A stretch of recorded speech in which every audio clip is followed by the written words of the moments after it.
Hey guys, it's Ryan Fowler with the Inner Game Group today, Inner Masculine Live. We have a great clip to go over, great discussion today.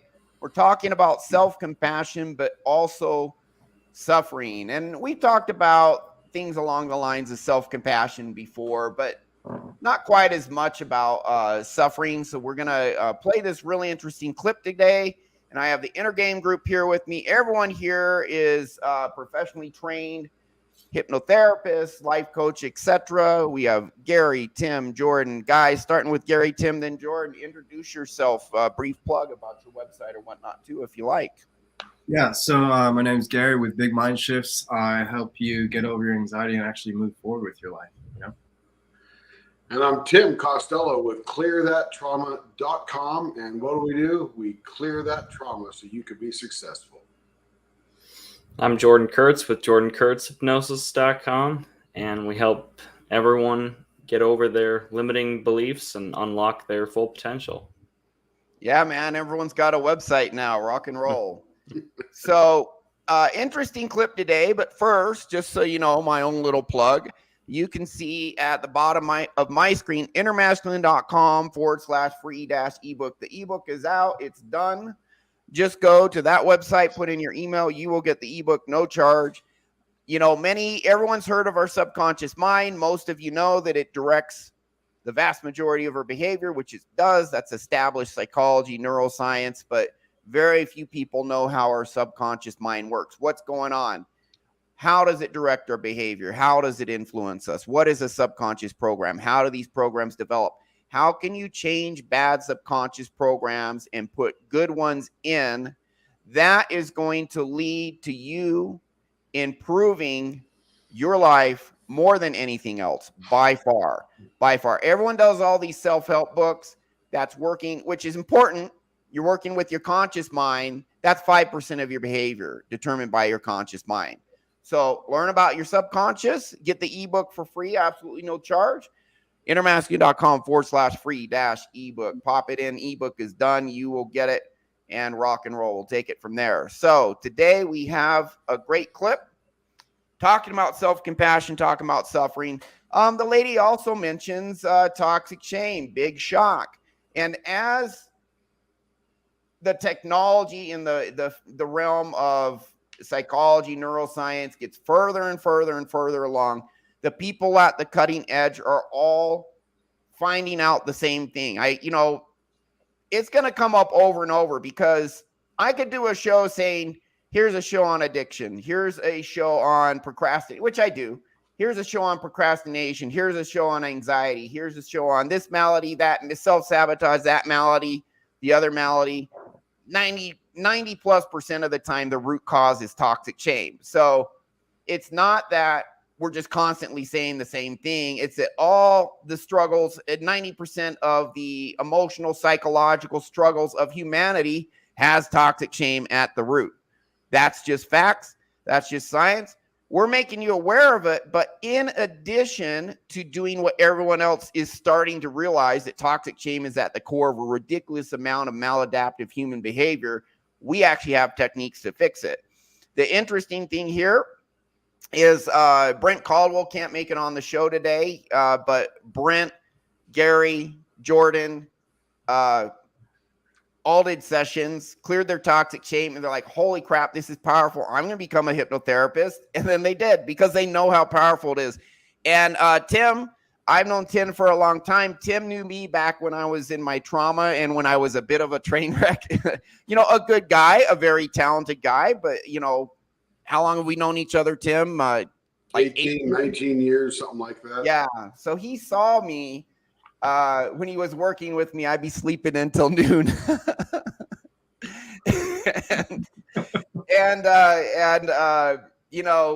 You could tell us real quick, what made you become a hypnotherapist, Tim? So knowing Ryan way back then, and again, I just thought Ryan was Ryan. I didn't know that there was anything wrong with Ryan or incorrect. I just thought, except for I slept until noon, but whatever. What's that? Except for I slept until noon, but whatever. Well, I mean, everybody has their own cycle, right? My wife is a late night clubber, right? She could stay up till 2 a.m. Me, 10 o'clock at night, I'm in bed. 4:30, 5 o'clock, I'm up. I can't Yeah. save my life. So I just thought it was a different cycle.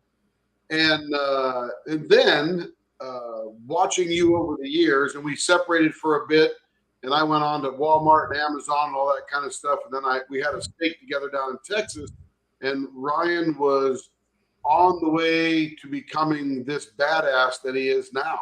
And I would say he was 80 or 90% of the way there, and completely different than what it was then. And I said, what have you done? Because you're different.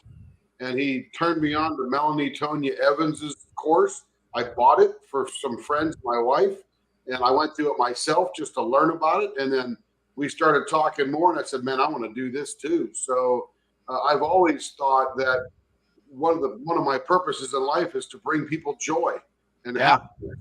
And if I can now have this solution and understand why they're not happy, then I can help them. So I took hypnotherapy training and have done a number of sessions since, and people are pretty successful at it.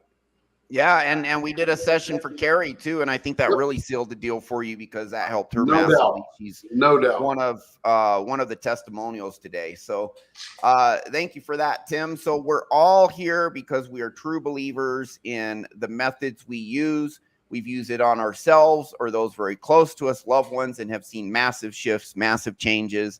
I've done it for hundreds of men and women. I focus more on men, inner masculine.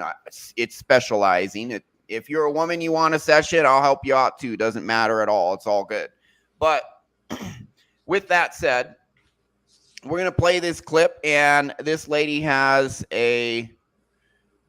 she's very insightful. She talks about self-compassion and suffering, and honestly, I think self-compassion and suffering and being mindful of all that ultimately leads to a deeper connection with other people. I used to feel, oh, no one gets me, no one understands me, when I was in my trauma. But because of that trauma, I now understand others at a much deeper level, and I can connect with others at a much deeper level. And it is fantastic, man.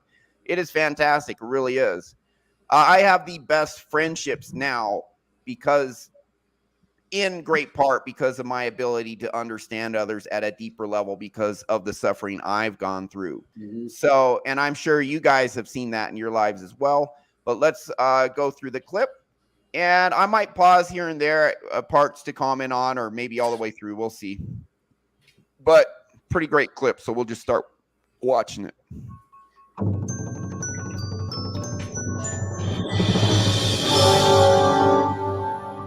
By the way, this lady, you can tell she's had her suffering too. She's talking from experience. You'll see.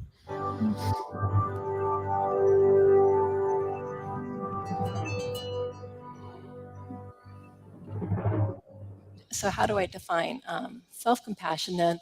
I really don't see a difference between compassion for self and others. I define them the exact same way. I argue that self-compassion has the components of a sense of kindness, care, understanding for yourself versus judgment, a sense of common humanity versus feeling isolated and cut off from others, and then a sense of mindfulness, right? Being aware of the suffering that's occurring versus over-identification, which, again, I'll just clarify this in one moment. Let's go through each one separately. Okay, so self-kindness versus self-judgment. Kindness is more than just hearts and flowers, okay? Kindness has a very active component to it. It means when you're kind to yourself, you really want to comfort yourself when you're suffering. You want to alleviate your suffering. You want to soothe yourself. Okay, it's a very active stance where I want to do whatever I can to help myself feel as good as possible in this moment. Okay. Common humanity, really. I guess just real quick, what are you guys' thoughts on that? Is that important? Why is it important? What's the benefits of that? What have you guys noticed? Self-compassion, soothing yourself when you're having a tough time. Yeah, I mean, for me personally, it's the difference between the judgment and the compassion is you're either adding fuel to the bad energy that you've created for yourself. So it's like, for example, if you're in a creative space, it's really easy to be hard on yourself because you're not even sure of what you're creating, right? Mhm. It doesn't make any sense, and it's not supposed to make any sense. And so a lot of artists, a lot of creatives, a lot of music people, like what they do is they make something, they love it for the first day, and then the next day they just want to tear it all down, and they're judging it and just like, why did I make this? This is so dumb. Like, and so you can tell based on that exaggerated reaction Mhm. that you're not being compassionate towards yourself, right? Even though you feel like it's on the way towards whatever success goal you've created. Yeah. Have you guys seen? Can you think of any examples of people who are really hard on themselves and where that ultimately leads? Yeah, Used to go for it. What's that? Used to be. And how did that affect you? It creates a lot more pressure than you need, right? Yeah. And so with that pressure, you're more anxious, you're more irritable, you're it's like you're putting your whole life on the line. That's kind of what it feels like, instead of just treating it for what it is. And so it feels like there's a much bigger consequence to what you're doing. And what I'll say is you actually take up internal resources and energy to deal with that anxiety and judgment that you've created in order to move forward. It actually makes it harder to get stuff done. Would you agree? Yeah.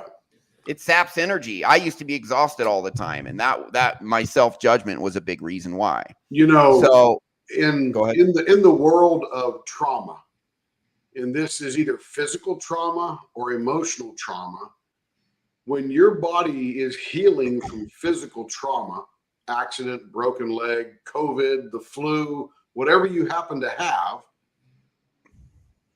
your body let's needs open that energy. wound. Let's peel that scab off. What's that?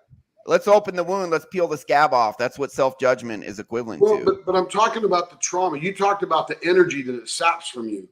Yeah. That physical healing requires an amount of energy. So if you're out there running a quarter mile every day around the street and you're trying to heal, you can't do both. You're just going to slow down your healing. It's the same thing with emotional trauma. You talk about how exhausted you are all the time, Ryan. And, you know, it just goes in your mind. It just never heals. So this lady, when she's talking about this, Kristen Neff, when she's talking about self-kindness versus self-judgment, I often hear that a charming characteristic of some people is self-deprecation. Now, I do believe in laughing at yourself because things do happen and you're clumsy and, you know, go ahead and have a good laugh. But that self-deprecation is an immediate judgment and knockdown of yourself before somebody else can emotionally injure you. That's got to be exhausting, just keeping track of all the stuff that you have to keep track of to beat yourself up so nobody will judge you. That's exactly what I used to do. I talked about that on my show. Yeah. So you're not kind to yourself because you're judging yourself, because you're any one of the toxic shames. We can name them off later, but it is tremendously. I used to think self-deprecation was cute. It's not. Now I recognize it as a traumatic-based activity. Yeah. If you want to be cute, be like cocky, funny, cute. Yeah. Like cute while being a tiny bit arrogant, you know. But that's a good way to do it. Jordan's all right. got something. I see him popping right there. You want to say something, Jordan? Yeah, I couldn't agree more with the self-deprecation piece, because it's like it's a symptom. You notice people who don't have self-compassion. It's one of the things I look for when I'm interviewing guys and I'm talking with people, that, you know, if they're constantly putting themselves down, that it's such an obvious sign. And then I also think, going back to the self-compassion piece, it's a lot easier to have self-compassion for yourself when you actually like yourself. If you don't like yourself fundamentally, you're not gonna be able to self-soothe and have self-compassion, because there's that toxic shame still inside of you. Yeah. And so that's the thing, where you have to get to that subconscious level. You can consciously say, you know, you can consciously try and reinforce, you know, say that, you know, you'll give yourself compassion, but it's so much easier to do when you really believe. Excuse me, allergy season. you really believe that that you're allowed to give yourself compassion and validation. Yeah, 100%. And when we do hypnosis, number one thing we do that I think is self-compassion is inner child work. Yeah. I do have an episode of inner child work. You guys can watch it, but it makes a huge difference when you do that. So we'll keep watching this clip and let's go back to it here and moving forward. Framing one's own experience in light of the common human experience. It's very funny if I were to ask any of you, are a human being? Are you a human being? Yes, of course. Is everyone else a human being? Yes, of course. Does everyone else suffer? Yes, of course. You would say that logically. But in the moment when you just blew it at work, or you had someone reject you, or something really bad happens in your life, what happens non-rationally is that we get very egocentric. We feel like, why me? This somehow has happened to me. I'm the only one who's messed up. I'm the only one who's going through that difficult time. And we feel really cut off from others. It's as if somehow when things go wrong, that's abnormal. This is not supposed to be this way. Something has gone wrong. But, is that the case? Has anything gone wrong? Is anything abnormal? No. That's what life is. Life goes wrong. No one in here signed a contract before you got, born in this world saying, I would be perfect, my life would be perfect. And yet it's like, this is not the plan I signed up for. I'm pissed off about it, right? That's how we react. The problem with that, and there's a lot of problems with that, but one of the main things is when we feel isolated and cut off from others, physiologically, that's very frightening. If you think evolutionarily, one of the worst things that can happen to us is to be isolated from the group, because then we aren't safe. Yep. And it's interesting, this aspect of well-being, I don't think has been studied enough. This sense of, can we feel connected to others in our suffering, or do we feel isolated from others in our suffering? And I can tell you in the workshops I've conducted, especially the 8-week ones, at the end I asked people what they got out of this the most. Almost every single person says common humanity. I realize it's not just me. It's not just me who judges myself. It's not just me who suffers like this. Very important to remember that this is the human experience. This is how things are supposed to be. Okay, nothing has gone wrong. Yes, it's painful, but it's normal. It's natural. And then this is where the mindfulness comes in. Okay, does anyone have any comments on that? I like that non-judgmental kind of thought that that she's like, nobody signs a contract, when you're born that, oh, my life's going to be perfect. And I think that's a really good mindset to have. Like it's okay that bad things are going to happen to you, but it's also okay to not let those kind of define you. So I kind of like that framing that she puts on it. Yeah, I agree with that. The one of the fleeting thoughts through all of this is belonging. Yeah. Being part of a group, being part of a tribe, belonging to someone else, having that self-validation. So you first belong to yourself and then learn how to fit into that tribe. She talks about that. And you can, one of the biggest indicators of some trauma is someone who complains all the time because they're trying to use that, whatever pain they have, maybe legitimate as well, but they're trying to reach out to other people to get that other compassion because they don't have it for themselves. How do I validate myself? Somebody pay attention to me so I feel like I belong. And it's a bad substitute for really belonging, but it's a mechanism. Okay. Yeah. Now, one thing I noticed when I went on my kind of own healing, self-compassion journey, etc., I found this kind of strange phenomenon, which is you got to go inward and look at the hurt that's really in you to have self-compassion. You got to confront it and then be compassionate towards yourself. And my modus operandi, which is that for a lot of people who have trauma and are not healing, is if you're not going to go in and heal it, you're going to try and cover it up or run away from it.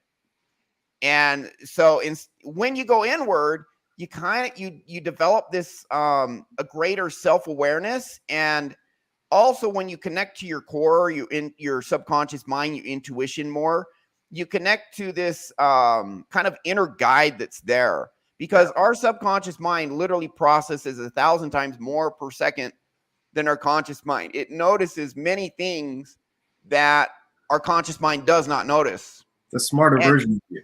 yeah, we call it, the wise guide inside, there's other names for it, but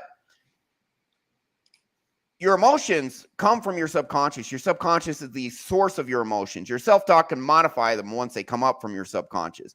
If you got painful emotions, you run away from that part of you, but you also run away from this intuition, this wise guide inside. And when I went inside, healed, connected with this, I connected to this part of me that was the supercomputer. And once I became connected to my core and healed that, and got connected to this supercomputer, this, intuition, etc., more, all of a sudden I started noticing the trauma and pain in other people. It's kind of like I accessed this part of me that helped me see who other people really were. And that in turn led me to feel more, oh, wow, I'm just one in a sea. The song by The Police, Sting, Message in a Bottle. And at the end, he's like, he put a message in the bottle that he's lonely, threw out in the ocean, and then the next day came back and there's a bunch of other bottles. Everyone else was lonely too, with their own message, and he didn't even realize it, that we're all isolated and cut off. 100 million bottles washed upon the shore. Yeah, exactly. So by going in and having self-compassion, you're actually going in and confronting a part of your core that then kind of helps you see the rest of humanity. I don't know how else to put it. What do you guys think? Am I onto something? Yeah, there's like a sort of, I'm coming up with a label with it, but it's like an anxiety blindness that you don't even know you have. Yeah, because you're running away from the stuff, and yeah, you connect to yourself, you connect to humanity. It's kind of a strange phenomenon, but it happens. Yeah, you can't help but notice it. You don't even know that you're missing stuff because you're so focused on like trying to keep yourself safe in some way. That's true. It And puts so on blinders. You fight or flight mode. You're in flight mode. Your blinders are on. As soon as those are gone, it's like, it's like the horse who took off the blinders, right? Like you can see peripherally, like you can see all these new things that wasn't even in your focus before. And so it's you have new eyes. Right. Yeah. And all of a sudden you just see stuff in others that you never saw. And it's like, oh, holy crap. I'm just one of, a couple billion people on this planet who feel isolated. To link these together, Ryan talks about capacity of energy in our body and mind previously. Gary mentions the blindness of the anxiety blindness, or you don't see it because your subconscious can only go so fast. It only has a certain capacity, even though it's 1,000 times pretty high capacity, but that's true. Than your cognitive world. If you take all of your trauma and your subconscious running routines every single second, looking for patterns so that it can protect you, Gary, to your point, there's no way that you have enough time to watch the trauma in others because you're so busy subconsciously hunkered down trying to, keep the bullets from coming in. Once you relieve that trauma, like trauma did, Gary and Jordan did, you now see because you have energy to see, you have capacity to see. You're not worried about being safe. Yeah. All right, cool. We'll keep going on. And I think this is the third main part, so probably the rest of the clip we can go through. We'll see.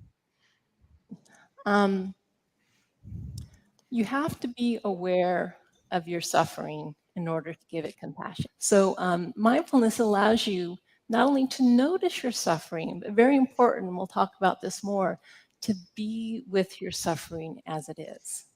We don't like to be around suffering. If we could just get rid of pain, we'd do it. And we have lots of psychological mechanisms to avoid that, again, which I'll be talking about in a little bit. So self-compassion says, wow, pain is occurring. can I turn toward that? Can I be with that? And you actually need to do that to be able to give yourself the caring and support you need. All right. Now, some people do say, come on, you have to notice your suffering. Isn't it like blindingly obvious suffering? But it's often really not. The pain caused by self-judgment, I think in some ways that's some of the worst pain all of us experience. There it is. Toxic Constant, shame. niggly pain. I'm not good enough. I'm There not you go. smart enough. I'm not this enough. I blew it. I'm this, I'm that. But often we are so lost in the role of self-critic that we don't really stop to realize, oh my God, this is really, really hurting. You know, and in some ways it feels more comfortable to be the self-critic because at least the self-critic isn't the person that messed up. You know, the self-critic knows you messed up. The part of you that feels really, you know, vulnerable and insecure and a failure. Often we don't give that sort of side of the process as much attention. Okay. And then also very important when things go wrong in our lives, very often we go straight into problem-solving mode. It's like, there's a problem. I don't want there to be a problem. Need to fix the problem, you know, immediately. And what happens is we go straight into problem-solving mode and don't stop to, again, turn towards the suffering and say, whew, this is really hard. This is difficult. I need a little care and compassion to get me through this. Then we really aren't at our best and our most psychologically stable when we go towards trying to fix that problem. Okay, so it's actually something you have to remind yourself to do before going straight into fixing problems, to just acknowledge and validate how difficult the situation is. Yeah. All right. Cool. By the way, she is a guest speaker in Melanie Tonya Evans' little conference coming up this week. Oh, nice. So she's still active. That clip there is 8 years old. Amazing Jordan found that. It's a really good one. Yeah. But she's still talking about happiness, which is exciting. So back to what she just said there, that self-judgment, that criticality, it is just a simple circle of failure. Till you stop that and pop that balloon and get rid of that trauma, it just never stops. Yeah. Hello, Crazy Bread. Hello, Reduku. Reduku Crazy Bread, welcome to the show. I want to kind of, there's kind of a feminine and masculine side to everything. The masculine side is, okay, how does this help us? Let's say I go in, let's say I'm compassionate myself. How does that help me up level? What's like the, fact-based benefits to doing so? And I'll tell you, my experience is, I started, by the way, Melanie Tonya Evans, that's a lady who I came across her stuff, healed my manic depression within 2 months, and then up-leveled across the board in many other ways. So when I started doing self-compassion on myself in hypnosis, but also consciously just getting in the habit of doing that, within 2 years, I wasn't even intending, I didn't have a plan for this to happen. Within 2 years, my income doubled, and then it doubled again. And then massively more success in dating, like a lot more. I still had to learn game and like upgrade my wardrobe and like make my place look nicer and, but the innate confidence, the self-belief, all of that, it all comes as a result of being kind to yourself, compassionate to yourself, your self-awareness, your awareness of others in the world around you by going inward, healing this stuff. Now you're not in, I'm nursing my pain, or I'm trying to run away from it. People spend so much energy running away from or covering their pain. It's why alcoholics are alcoholics, drug addicts are addicts. They're covering their pain, and there's so much energy wasted in doing that. There's so much awareness directed towards that pain instead of towards the outside world, where you can actually start. If you become more aware of your internal world, you heal it. Now you have more energy to pay attention to everything else going on around you, and you are more productive. You are more observant. You are more perceptive. Your intuition is more accurate and much stronger. You make better decisions because of all the extra data you're able to gather, because you're not focused on either your pain or running away from your pain.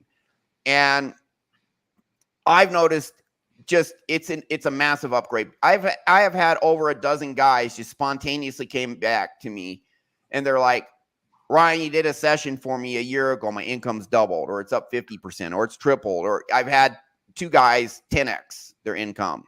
and they'll tell me 98% of that was your session. They still had to do the work, but it got them unstuck, and now they're just moving forward. So if you guys are like, okay, how does this actually benefit me? Is this just all woohoo feeling good, or are the concrete benefits? Yeah, there's massive, massive, massive concrete benefits. What would you guys say, or anything else you guys would like to add about this video? Jordan, go. I see you're pretty excited there. Sure. She talks, I mean, it's that turning towards the thing you don't want to look at and then trying to understand it. Because I like that analogy she uses. I think it's pretty accurate, because most people try and turn away from it. And I kind of understand why. You know, if you don't have a good tool to handle that stuff, sometimes it is better to just try and avoid it, because you got to get stuff done, you know. Or our brain wants to avoid pain, and if all we know how to do is run away from it, cover it up, that's what we're going to do. But it doesn't make it go away. It just goes somewhere else, and it creeps up in other areas. So the good thing with hypnosis is that it's a tool that allows you to be okay with looking towards the uncomfortabilities. So, and what I mean by that is, you get into this state when you do enough hypnosis on yourself that you start looking for these kinds of problems in your life, rather than turning away from them. Because if you look towards them, you can then clear them away forever. And so it's a very empowering feeling of, I don't have to hide from anything dark in my, in my subconscious anymore, because I know I have the power to get rid of it. I think that's a huge change in the way we think about these issues. Is once we have that really powerful tool, which is hypnosis, we can shift from always trying to avoid to always trying to look for that kind of stuff, because then you can clear it and it's gone forever. Yeah. Okay. Now, so this is about compassion today. And I'd like to define what that is, because the other day when we had that talk about vulnerability, people misuse the word vulnerability. To them, when they use it, they mean just to be open for damage. Right. And the reality is that's not what vulnerability is. Everybody can watch the podcast. Or to puke your trauma on others. Right. Yeah. But compassion is a sympathetic consciousness of distress and the desire to alleviate it. Mm-hmm. Now, generally that's outward going, like I have compassion for another person, and I see their struggles, and I want to help them alleviate that, which is what we all do generally. Right. But having that internal compassion, or that self-compassion, is, like Jordan said, to look inward, recognize the distress, and then have a mechanism for alleviating that, because you don't get help from anybody else when you go inward by yourself. Now, we can help go inward with you, other clients and stuff, to help them and lead them through this, but they're going to have to do the work. They're going to have to realize it. When we do Gestalt and you're sitting across the chair, that person is 100% involved in that conversation. They're working, and they're working hard. As we know, when we come out of hypnosis, to use a bad term, those people are exhausted. I don't know about you guys, but after 2 hours, a lot of them are tired. They're either lighter or tired, or both. Yeah, it's emotionally draining for not only the hypnotist, but for the person who's in hypnosis. So if we have that sympathetic consciousness, we now can go inward. The key is, like Jordan says, what's the tool? What do you have to alleviate this? Well, the tool that we all employ is the ability to clear the trauma. Once that trauma is cleared, as we all know, we can now do a lot of programming of that subconscious to give them something better inside there than was there before. Now, Raduco says, so what's the first big step to breaking free of your addiction? Tim just told you. I mean, it's a typical 12-step program. Admit you have a problem, right? And then start looking for a tool, because just admitting doesn't do anything other than admit you have a problem. So if you want to break free of addiction, the key is to look inward, what's causing that addiction, and use the tools that we've got to alleviate that trauma And then all of a sudden, I think Ryan's got a story of a person who no longer needed the thing they needed to cover the addiction or to cover the trauma. I got multiple. Yep. Yeah. I want to talk about 12-step groups as well, because that's really ties into breaking free of addiction. And 12-step groups, in my opinion, are mostly good, and there's a little bit of stuff that's not good. It's more good than bad. But well, I've got something on. Okay, yeah. So I'll go, then Jordan will go. So Yeah. I'll tell you a couple stories. I've had people who have food addictions, and there's different degrees of food addiction. If you're eating comfort food to comfort yourself, but then you feel bad, especially if you feel bad about what you ate because you're overweight, that's a cycle of addiction. You're covering your pain with pleasure, alcohol, sex, porn, drugs, food, whatever, excessive video games, whatever. That is the number one reason for addiction, and it becomes much worse, or it becomes a degree worse if the activity you do makes you feel bad, because it causes more shame, and then you need to do it again to cover up the shame, which causes more shame because you're ashamed of the behavior. I had a guy who was a cocaine addict, and he only did one session with me. I followed up with him 2 weeks later. I don't know what happened to him afterwards, but he was using cocaine multiple times a week. And I did a session, followed up 2 weeks later. I cleared a lot of his toxic shame. I don't think I got it all, but I got a big chunk. And he's like, "It's weird, Ryan. I haven't done any cocaine in the last 2 weeks." And it's like, yeah, that's because the pain that you're using the cocaine to cover is gone, or at least greatly attenuated. That internal pain, we got a lot, or, a huge chunk of the trauma out. And I don't know what happened to him after that, but I had a guy contact me out of the blue. I'd never done a live session for him. He used my self-hypnosis. He's like, "Ryan, I lost 50 pounds and kept it off." And a major part of that was I got rid of my toxic shame, and I just didn't feel like I had to eat comfort food anymore. I had other guys saying, "Hey, I quit porn," hypnosis or self-hypnosis.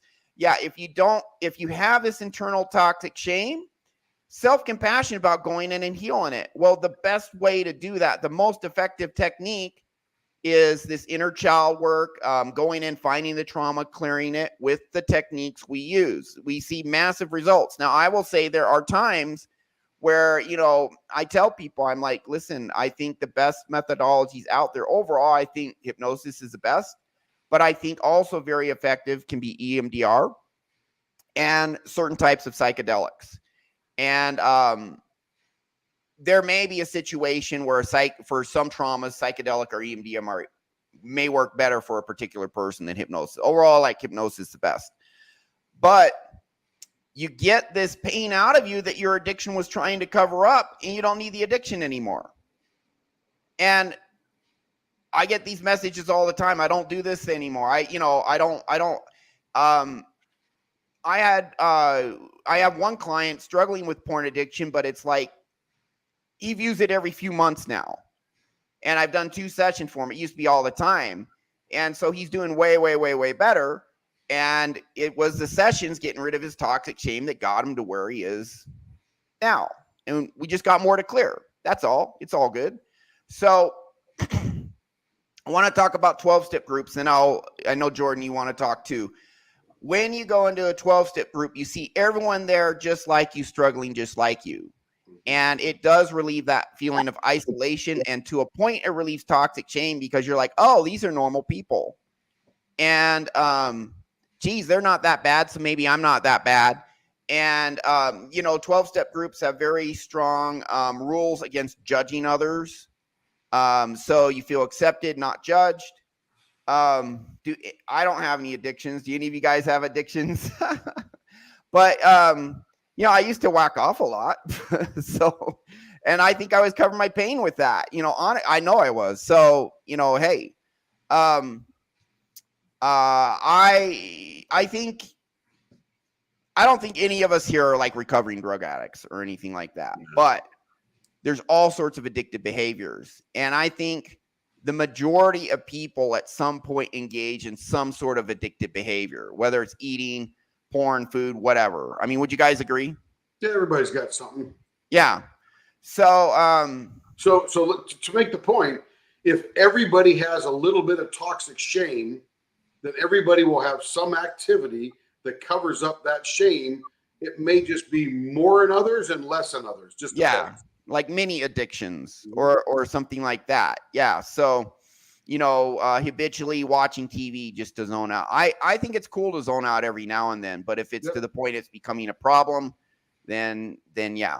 I mean, have you heard of shopping addictions? That's not your typical addiction, but there are people with a tremendous debt problem created because they overshop. I know people like that. They feel good when they spend money.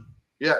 That next purse makes them feel just that better. That next pair of leather shoes.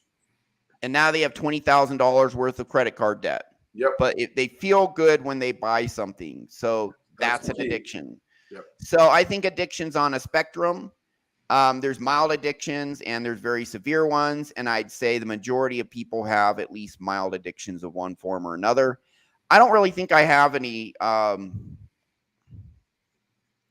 just kind of live my life. I don't procrastinate. I will say I used to have some, definitely video games, like I said, masturbation, things like that to cover up my pain. Absolutely.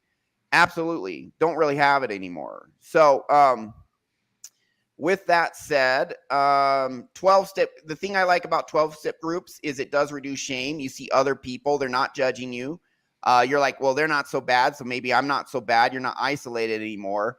I think the thing with 12-step groups is they don't actually focus on the techniques we use.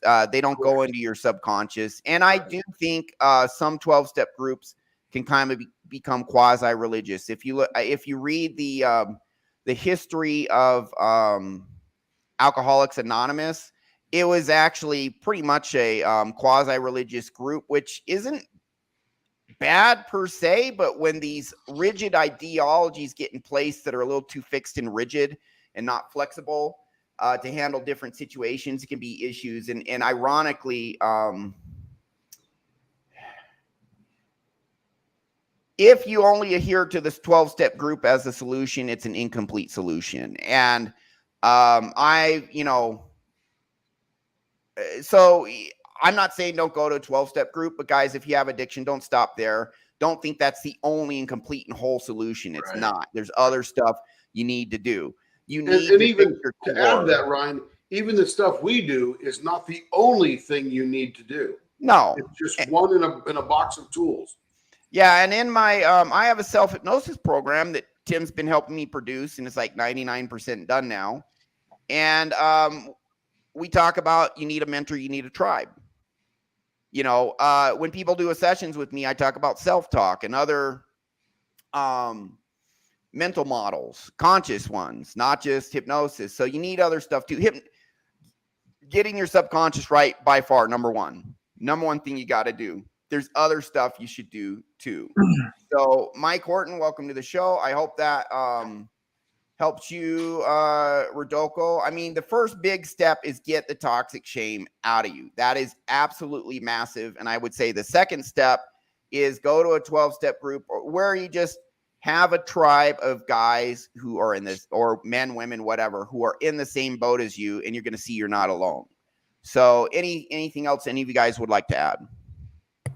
Yeah. So my thoughts on the whole Alcoholics Anonymous thing are, so what's the first thing they have you do when you share? Hi, I'm Jordan. I'm an alcoholic. Every single time. They say you're powerless. Right. That I disagree with. And yeah, and I disagree with it because they keep making you say it. Even if you're 4 years, they say I'm 4 years sober. And they say I'm an alcoholic. Yeah. It's like that. I don't tie your identity to that. Yeah. Yeah, exactly. You keep reinforcing that identity that's not healthy. There's a difference between becoming aware of the problem once, that's required. But then if you keep saying it over and over and over again, are you really, like, people who aren't alcoholics don't identify as people who don't drink, don't call themselves non-alcoholics, they don't even think about it. Yeah. It's not a thing. Like I have no alcohol in my place, and I never have, and I don't consider myself like I'm not, hi, I'm Jordan, I'm 24 years sober, something like that. Like that doesn't even really make sense. So if you're really trying to get over an addiction, that I disagree with the mentality of reinforcing that behavior every time you speak. It seems kind of counterintuitive. And I agree with you were talking about earlier about the atmosphere of non-judgment and accepting. I think that's important because it's that lack of toxic shame. But it seems I'm skeptical to that mentality of keep reinforcing that you are something, rather than just going in and removing the need for that thing to begin with. You're right on the money, Jordan. Right on the money. And here's why. Yeah, I agree. I am a human being. Yeah. Period. That's what I am. Yeah. I happen to be a man in a human being suit. Mm-hmm. Right? Yeah. I happen to be 62 years old this month. Right? It's not who I am. It's just what I am. Now. Happy birthday. Yeah, thank you. I'm a white guy. I had nothing to do with that. Right? It's just a thing, right? I may or may not be an alcoholic, but that's not who I am. That's a problem that I may or may not struggle with. So I like your word in that you never stop identifying with that tragedy. And that's mainly because they don't know how to overcome it. They're trying to cognitively overwhelm the problem, right? I have an addiction. Well, okay, so if you have money in your pocket, can you get rid of the money? Well, they don't say I have an addiction. They say I'm an addict. Right. Yeah, that's what I have an addiction, but you can get rid of an addiction just like you can get rid of money. Yeah. So I really want to comment on this about 12-step groups. 12-step groups, they actually have some rules that perpetuate the existence of the group, which means keep coming back to the group. Yep. And they have some rules that kind of perpetuate their survival and flourishing of that group, which serves the group surviving more than your recovery, in my opinion. So number one, they have some things that mitigate your toxic shame.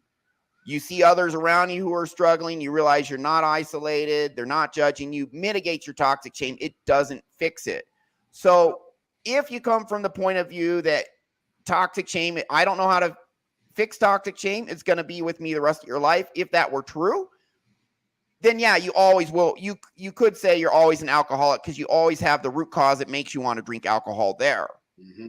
But what they don't understand is that root cause of the addiction can be healed, removed, taken out, gone, eviscerated. It's just not there anymore. They don't know how to do that.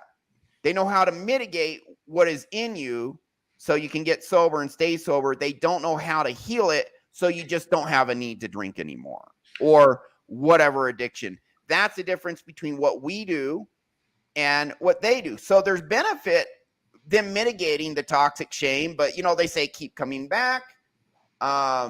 They say I'm an addict, I'm powerless. They literally say you will always be an addict. They literally say that, and that's what I call a limiting belief. Mm-hmm. Bullshit. It's bullshit. Maybe with their set of tools, you'll always be an addict because they don't know how to fix it. But the tools are out there to fix it. And once you realize those tools are out there, you're going to say, okay, I'm powerless over my addiction. No, you have the power to heal your toxic shame. That's not true. You'll always be an addict. You are an addict. No, not true. Not true. That's actually limiting to you to a point. So that's my take on that. So to add to that, and let's rephrase this for our audience.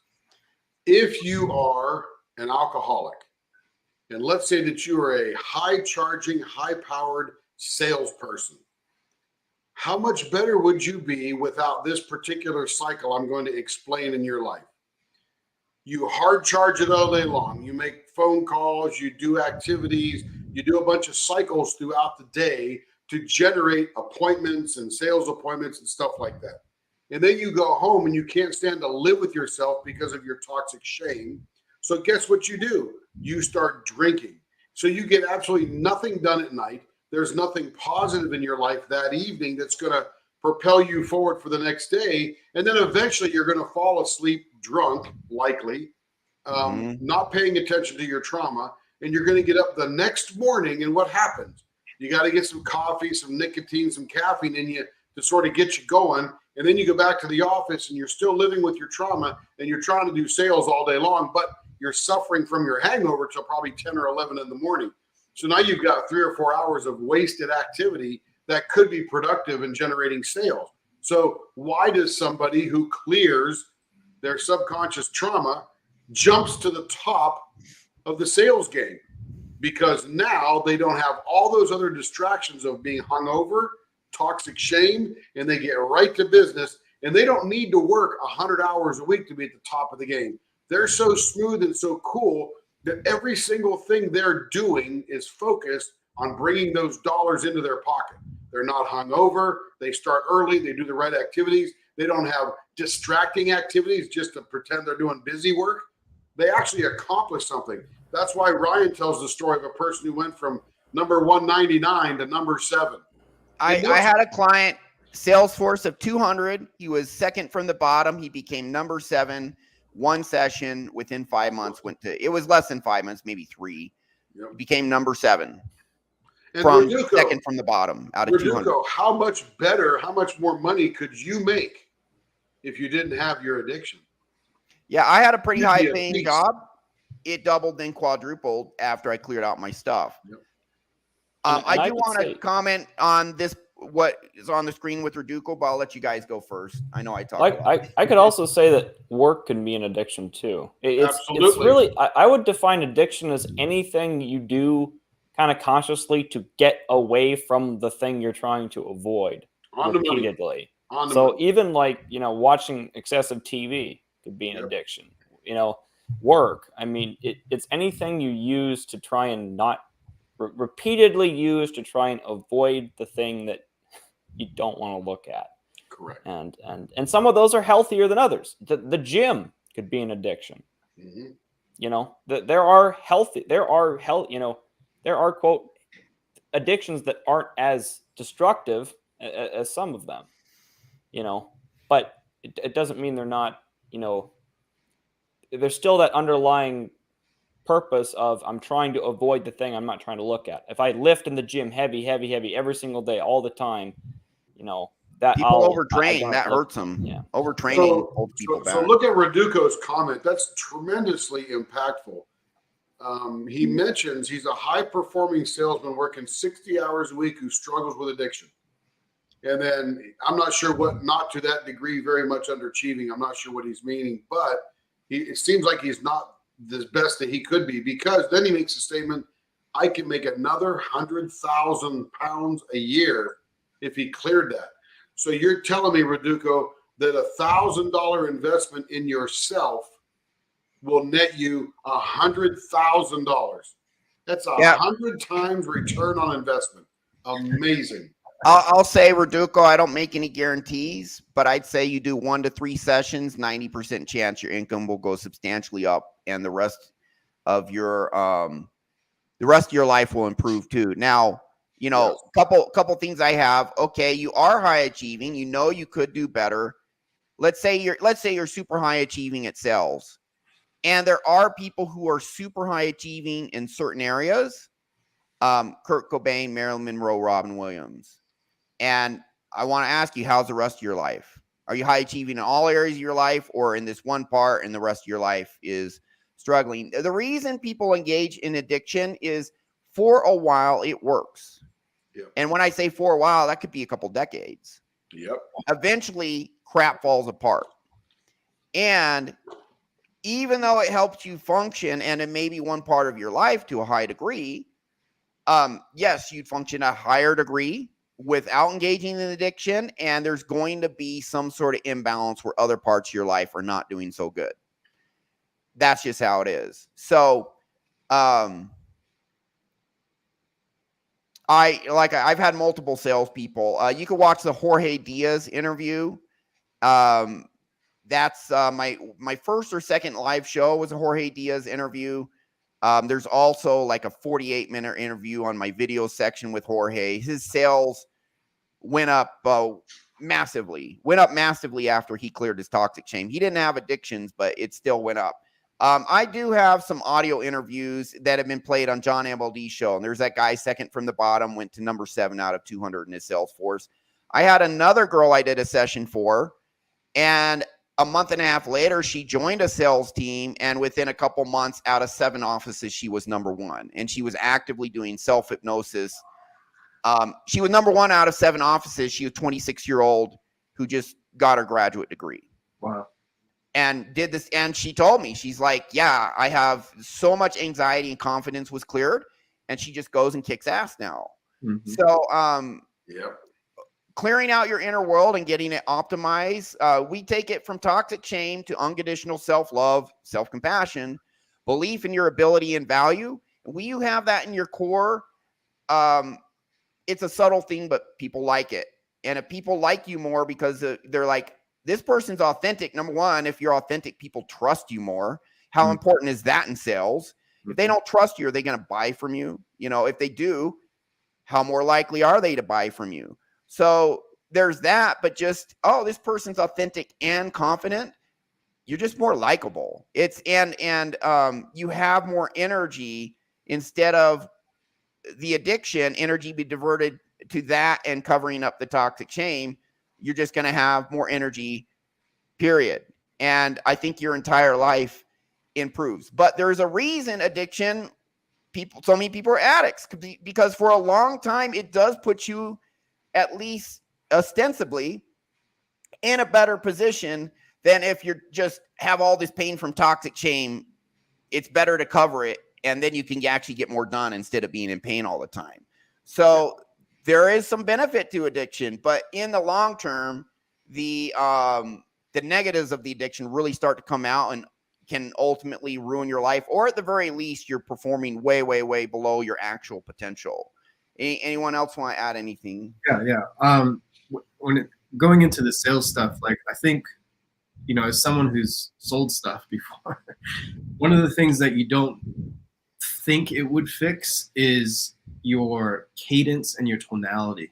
Mm-hmm. Right. And so it's very easy to talk with this sales guy who's speaking very slow and then very emphasizing on the right tone at the right time, versus someone who's always talking like this and, man, I have the best stuff for you and it's going to be really good. Like, you can feel that confidence through the phone, right? And you can hear that in their voice. And it's something that you have to observe to notice the power in it. But it's very easy to command the respect that you need and control the conversation like you need to, if you have the right cadence, tone, and all that stuff, like we all know. So, Yeah, I will add to Gary just real quick. When you get your toxic shame out of you and you have just belief in your ability and value, it's not going to wreck you when you lose a sale, and you're not going to have anxiety about losing a sale. And that leads to getting more sales. right. But just what Gary said, he talks about the tonality. He's talking about a specific sales opportunity, but let's talk about the tonality of your day, right? It becomes a whole lot better because you're no longer focused on covering trauma or being afraid to move forward because you have that trauma. It changes your game completely. It doesn't change it overnight. There's still some self-talk you have to do, like Ryan mentions. There's the self-hypnosis you have to continue to do to fortify the thing that we did with you. And I'm telling you, it's going to change your life. Reduco, you call me, I'll make you a deal you can't refuse. And then you can pay me later. Most of it later. I'll get you squared away. Call Tim, man. I mean, I'm the most expensive guy in the group, but these other guys are effective too. So just can you afford not to make more sales down the road? Right. And by the way, when you clear your subconscious trauma, everything becomes so much better as a salesperson that now you're earning more. It's easy to pay off your debt, and it's easy to go get you a hoopty car that's running, that moves along, right? And you can move into the next car, but it take a few months, maybe even 6 months to a year. But all of a sudden, a year from now, you're on a completely different track than what you're on right now.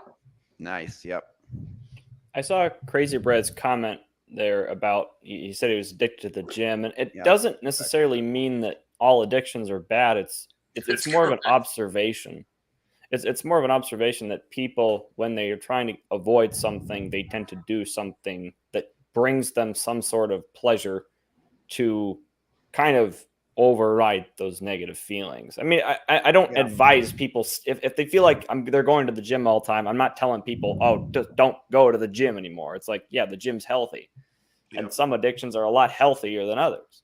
You know, clearly, it's more the observation of why do you feel the need to do that. I would throw onto that moderation in all things. Yeah. You know, just I mean, the gym is make great. it even keel. Yeah. And in case it needs to be said, like if you do a session to clear some sort of addicted tendency, it doesn't mean you suddenly stop going to the gym after that. He's like, oh, I don't have an addiction anymore. I don't have to go to the gym. It's like, no, it's like you can still do the things you want to do. Like, and maybe you still like go a to the food gym as much as addiction. You're not going to stop eating. Yeah, it gives you that control. You know, you're not being driven by these subconscious urges to avoid pain. You're being driven towards, okay, I want to do this for me because it's congruent with who I am subconsciously. Right. Hey, Arnold Schwarzenegger said working out was better than orgasm. Right? Yeah. So not a bad thing. Yeah. It can be taken too far. There are some guys like super hardcore bodybuilders who take so many steroids, it makes their heart so strong that it actually can't pump blood properly. And there's bodybuilders now dying at 35, 36, 38. Or later on, like you look at Ronnie Jenkins, I think, just all of the spine problems and other bone and joint problems he had because he lifted so incredibly heavy. And now he would lift even when he was injured. So there can be a big downside to, you know, if you're really, really, really hardcore. Yeah, Rip Ziz. I'm not sure who Ziz is. Well, I think I might know who he is. I know there was this really popular YouTuber weightlifter who died a couple years ago. Maybe that was him. Anyways, yeah, anything to excess can be, you know, Aziz Shavershian from Russia. He's my son's age. Oh, okay. Wow. He's my son's age and he's dead now. 12 years ago. Exactly. There's bodybuilders dying in their 30s because they take so many steroids. It makes their heart muscle so thick that it actually causes heart failure. How sad. That can happen. Anyways, I think that's our show for today. But self-compassion is tied to healing toxic shame. When you combine it with some of the techniques we do, inner child work is what, you know, I do in most hypnosis sessions, and that's like the ultimate self-compassion, and it changes everything. And you know, connecting to your suffering and then healing it, all of a sudden you start seeing suffering in others. I've heard multiple people say that, oh my goodness, I had no idea how screwed up most people are. I go around and see it everywhere now.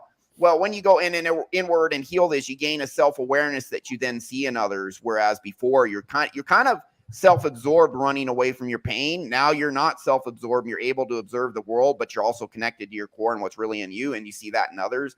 Pretty crazy what happens with your awareness by going inward. It's really interesting. Matt, so one last offer for Raduco. Yeah. Raduco, I don't know where you're at in the UK, but if you're in Scotland, I will take partial payment of Iron Brew, IRNBRU, made by bars. I don't want any cheap brands. And it's not beer, guys. It's Scottish National Soda. It's awesome. Nice. Real quick, call Tim Rodoko, email him, go to his website. What's your website, Tim? ClearThatTrauma.com. ClearThatTrauma.com. Go there, Rodoko. What are you waiting for? It's worth it. And real quick, Jordan? Last thing was, no worries. It was, I think I noticed that self-compassion is almost the opposite of toxic shame. 100%. And so it's really difficult to give yourself compassion, love, validation if you have all this toxic shame in yourself. Because part of you, I think, like what I struggled with was I didn't feel like I deserved to even have I didn't think it was the right thing to do to give myself validation or compassion before I achieved something, or it was always it was conditional. If I do this, then I can give myself approval, compassion, love. But I can't just give that to myself on my own.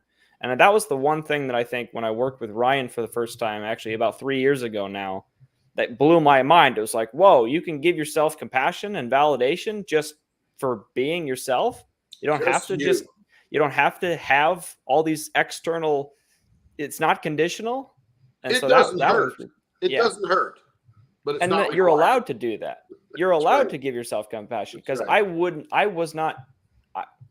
I felt like I could not, it was wrong to give myself, compassion without some sort of condition attached to it. Yeah. Like literally that I was wrong, that I was a bad person for giving myself that approval. And I think, when you see the pretty shift, crazy. it's pretty mind blowing. Yeah. You're like, oh, holy shit, this is reality. Oh, damn, I was in a dirty pond. I didn't even know I was a fish in a dirty pond my whole life. Didn't even know it. That's right. You're finally breathing clean water.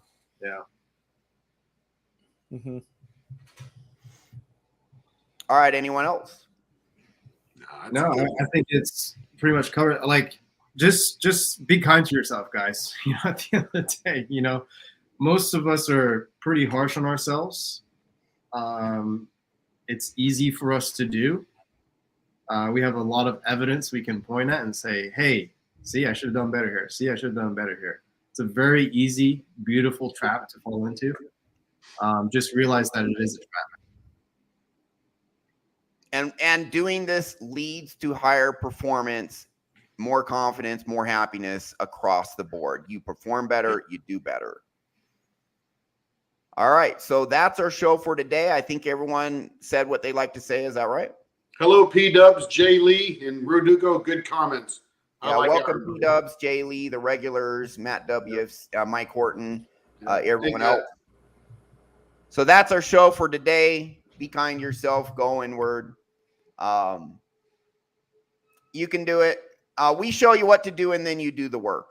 That's it. Because at the end of the day, it's you doing the work. It's you healing yourself. It's you up leveling. You may not know how to do it. We'll show you how. And once you know how, you're then going to realize that you have even more power than you thought you did. That's our show. Thank you.